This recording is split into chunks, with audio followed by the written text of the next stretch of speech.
what a strange little conference this has been, and an important one. Tempting though it is to look away, or to ignore that sense of sort of fatigued disgust that you feel whenever Suella Braverman starts blasting away on her various dog whistles. They're not even really dog whistles anymore. It's a hurricane. Did you know a hurricane of migrants is coming now?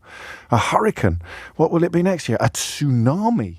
There'll be what comes after a tsunami of people like her parents? I don't know. What would it be?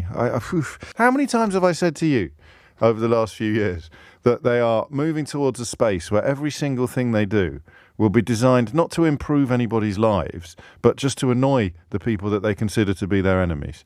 In many ways, the first indication of this was all of the people who insisted that they still supported Brexit, even as it fell apart around their ears, because it upset all the right people. Do you remember that phrase? You started, it upsets all the right people. I think we've all been tempted to use that phrase in some circumstances, but when it's actually a platform for government rather than just a pithy throwaway line on social media, you've got a bit of a problem. Why are you doing that? You have all the levers of government. What are you going to do with them? Oh, we're going to upset all the right people.